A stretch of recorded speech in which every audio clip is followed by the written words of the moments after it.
পড়েছি drugs, chemicals, food এই সমস্ত অ্যালার্জিকের জন্য। তো এখানে যেটা হাইপার সেন্সিটিভিটি রিয়াকশন দেখা যায় আইজিই, এখানে মোস্ট কমনলি যেটা হয় যে ডুরিং অ্যানাফাইলেটিক শকের সময় কি রিলিজ হয়, যে হিস্টামিন রিলিজ হয়।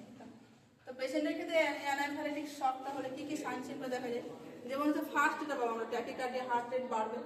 পেশেন্টের ক্ষেত্রে কি হবে, যে সারা শরীরে রেড র্যাশ দেখা যাবে, হাইপোটেনশন হবে, বিপি কি করে ফল করবে। কারণ ট্যাকিকার্ডিয়াটা কি হচ্ছে, কারণ যে পেশেন্টকে কি করতে হচ্ছে, হার্টকে বেশি পাম্প করতে হচ্ছে বলে ট্যাকিকার্ডিয়া হচ্ছে।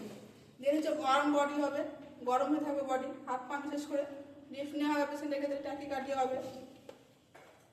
ব্রেনে ঠিক মতো ব্লাড সাপ্লাই না হলে কি হবে, পেশেন্টের অল্টার হবে লেভেল অফ কনসিয়াসনেস, পেশেন্টের ক্ষেত্রে ফিভার আসবে, ইউরিন আউটপুটের পরিমাণটা কি হবে, ডিক্রিজ হবে। এখানে আমরা যে ম্যানেজমেন্ট করবো, তো পেশেন্টের ক্ষেত্রে এবিসি মেনটেন করবো, যে এয়ারওয়ে, ব্রিদিং, সার্কুলেশন মেনটেন করবো। পেশেন্টকে কি করবো, আমরা পজিশন দেবো যে আমরা সুবাইন উইথ লেগ এলিভেটেড, আমরা কি করবো, পানটাকে হচ্ছে যে একটু উপরে রাখবো, তাহলে কি হবে, যে ব্লাড সার্কুলেশনটা ভালো হবে। এবার হচ্ছে আমরা ফ্লেভাইটিস কি, ফ্লেভাইটিসটা হচ্ছে যে যখন দীর্ঘদিন ধরে কি হয়, আইভি ক্যানুলা করা থাকে পেশেন্টের ক্ষেত্রে, তখন কি হয়, যে ইনফ্লামেশন থাকে, তাকে আমরা কি বলছি, যে ইনফ্লামেশন অফ ভেনকে আমরা কি বলছি, ফ্লেভাইটিস বলছি মেডিকেল টার্ম। এটা মোস্ট কমনলি কোথায় দেখা যায়, যে দীর্ঘদিন ধরে যে আইভি ক্যানুলা করা থাকে সেখানে দেখা যায়। তো এটাকে আমরা প্রিভেন্ট করার জন্য কি করি, আইভি ক্যানুলাকে আমরা 3 থেকে 4 দিন বা 72 থেকে 96 ঘন্টা পর করে আমরা চেঞ্জ করছি। আর এটা কখন দেখা যায়, যখন আমরা গেস্টিয়ার কি করি, যে পেরিফেরাল লাইন আমরা দিই, তখন কি করা হয়, যে ফ্লেভাইটিস দেখা যায়।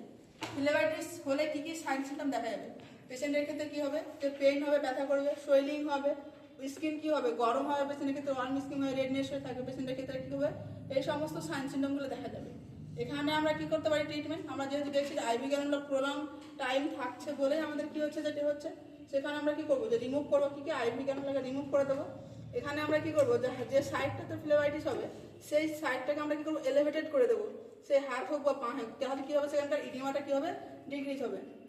সেখানে আমরা কি করবো, আর কোল্ড অ্যাপ্লিকেশন দেবো, কোল্ড অ্যাপ্লিকেশন দেবো পেনকে ডিক্রিজ করার জন্য, বা ওয়ার্ম অ্যাপ্লিকেশন আমরা দিতে পারি। সেখানে কি হবে, ওয়ার্ম অ্যাপ্লিকেশন দিলে ব্লাড ভেসেলগুলো ডাইলেট হবে, তাহলে কি হয়েছে, বেশি ব্লাড সাপ্লাই হবে, সাপ্লাই যদি ব্লাড ভালো হয় তাহলে কি হবে, কোনটা তাড়াতাড়ি হিলিং হবে। তো এভাবে আমরা কি করবো, ম্যানেজমেন্ট করবো। আজকে এই পর্যন্ত।